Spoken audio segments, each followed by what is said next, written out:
En nuestro segmento de entrevistas nos acompaña el padre Jofre Astudillo. Él es secretario de comunicación de la Arquidiócesis de Cuenca y vocero oficial también sobre estos casos de pronunciamiento oficial de la Iglesia en la ciudad de Cuenca, de la Iglesia Católica en nuestro país ante las serias denuncias de abuso sexual que se han dado en nuestra ciudad. Suman ya 5 las denuncias formuladas sobre abusos sexuales por parte de un sacerdote cuencano.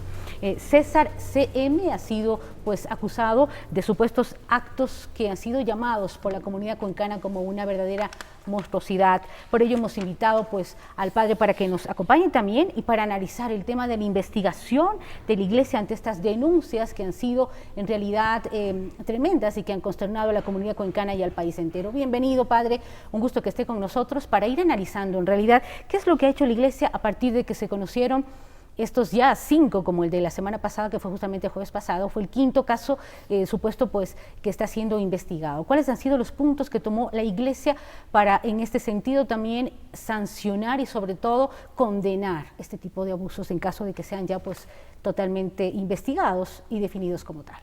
Un saludo muy especial, un saludo a todos los televidentes. Gracias por esta invitación.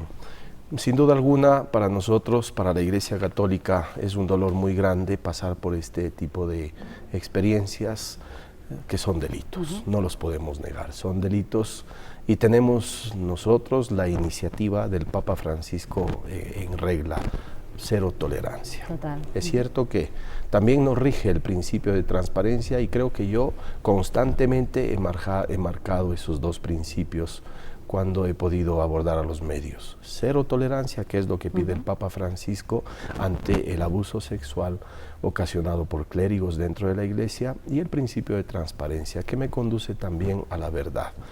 Bajo esos dos principios hemos podido recibir de una manera también serena todas las denuncias. Como usted lo ha mencionado, son 5 los casos ya que han llegado, y el señor arzobispo ha tenido en su despacho las denuncias no solo verbales sino también escritas. Partimos también de ese evento, aunque el instructivo que nos rige del año 2014 de la Conferencia Episcopal Ecuatoriana nos pide que a partir del momento de una denuncia oral, de una denuncia verbal, podemos proceder ya a la investigación previa.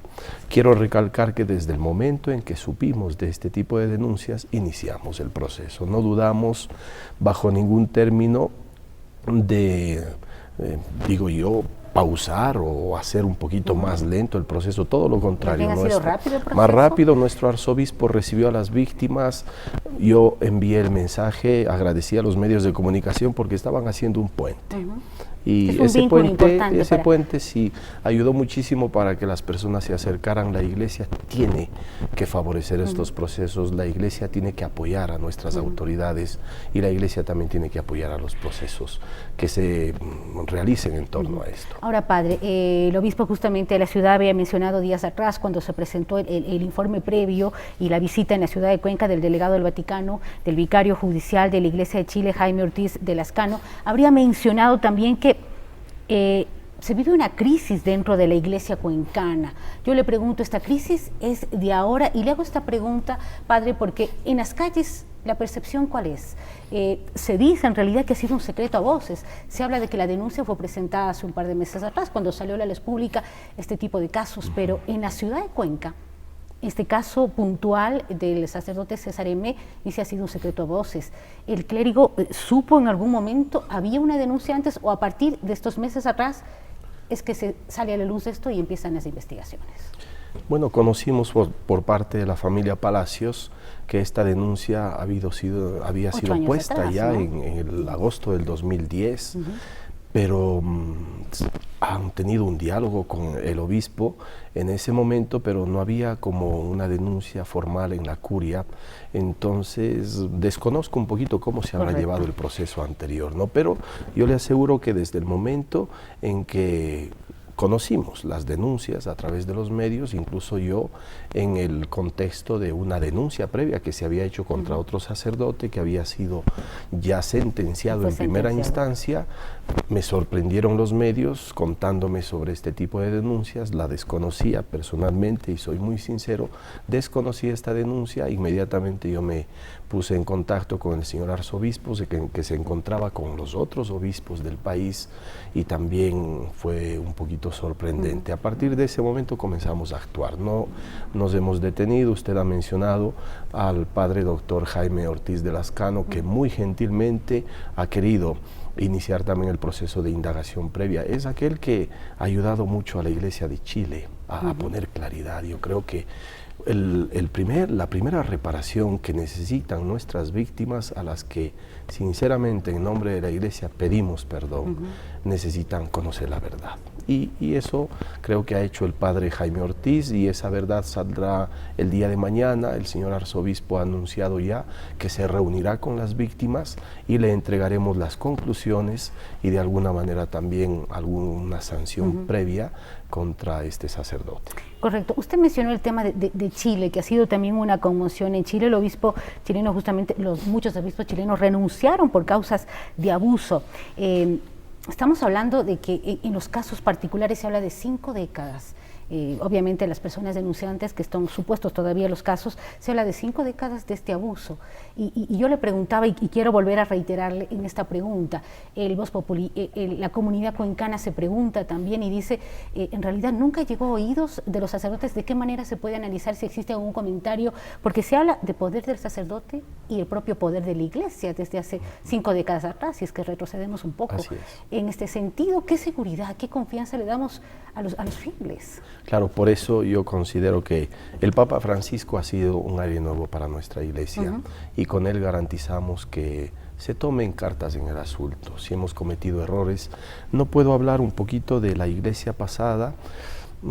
Justo venía hablando con el arzobispo, decía, cómo resucitamos a los muertos, que de pronto sabían, tenían conocimiento, era secreto a voces. Yo estoy retornado a la arquidiócesis después de un trabajo fuera del país y después de unos estudios hace 9 años, así es que también esto me coge a mí fuera de base. No es que me esté lavando las manos, pero me ha dolido y soy una persona que está al frente de todo esto. He tenido que dar con mucho honor y con mucha honra también la cara frente a estas situaciones para poner claridad, pero desconozco un poquito cómo se habrán llevado los procesos. Desconocemos de raíz. ¿Existen sanciones, digo yo, y adentro esto del clérigo, si es que hay, no una denuncia formal, pero de pronto si es que alguien comenta y dice, tal sacerdote tiene indicios de estas situaciones? ¿Cuál es? Porque en realidad no se conoce de manera correcta, digo yo, la manera jerárquica que se maneja en torno a la Iglesia. ¿Cuáles son las sanciones? ¿O tiene que haber una denuncia formal de este tipo de casos? El mismo instructivo de Conferencia Episcopal Ecuatoriana, que está basado en el Sacramentorum Santitatis Tutela, que es el motu propio que puso San Juan Pablo II, que después se reformó un poquito con el Papa Benedicto XVI, nos dan las directrices. Desde el mismo momento en que un obispo, un superior general o incluso yo como párroco recibo una denuncia, tengo que pasar inmediatamente al superior. Desde ese momento tenemos que actuar. Es decir, es una reglamentación actual, etc. ¿Es una denuncia verbal o formal ya como una denuncia? Puede ser verbal. Correcto. Después se le pide que haga algo escrito, pero lo primero es verbal y a partir de ahí comenzamos a actuar, al menos en este momento, ¿no? Ahora, existe mucho temor, ¿sí? Si es que nuevamente yo quiero escabullir un poquito en el tema, porque se habla de 5 décadas atrás, el temor a la Iglesia, el temor al poder del propio sacerdote.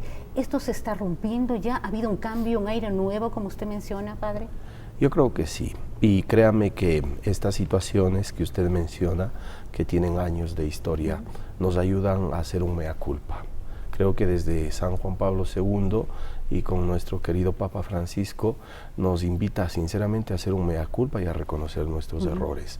Y si hay que públicamente, una de las reparaciones que hay que hacer, pedir perdón, lo haremos, como siempre lo hemos hecho. Pero sin duda alguna, yo creo que Estas situaciones del pasado han generado desconfianza en nuestra gente. Mire que la Iglesia de Chile, el 30% que son católicos, de ese 30% vamos a hablar solo un 10%.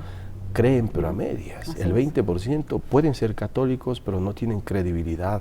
¿Puede pasar lo mismo en la Iglesia Católica en el Ecuador? Sin duda alguna, estos actos generan este tipo de desconfianza y les doy la razón a los familiares, a los padres de los inocentes, les doy la razón cuando uno ha sido formado para servir y se aprovecha de este poder para abusar. Yo creo que tienen toda la razón. En realidad y como ha dicho el Papa Francisco, yo ratifico eso, los pecados se perdonan, pero los delitos se tienen que pagar. Y tenemos que ayudar a esto. Ahora, en este caso particular, se habla de una persona, obviamente, que está enfermo, que es ya de la tercera edad, pero aún así, si es que el informe presentado por el vicario judicial indica que existe indicio de culpabilidad, ¿se continuaría un juicio canónico en el Vaticano? ¿Cuál es el proceso a seguir en caso de que fuese así el día de mañana con el informe?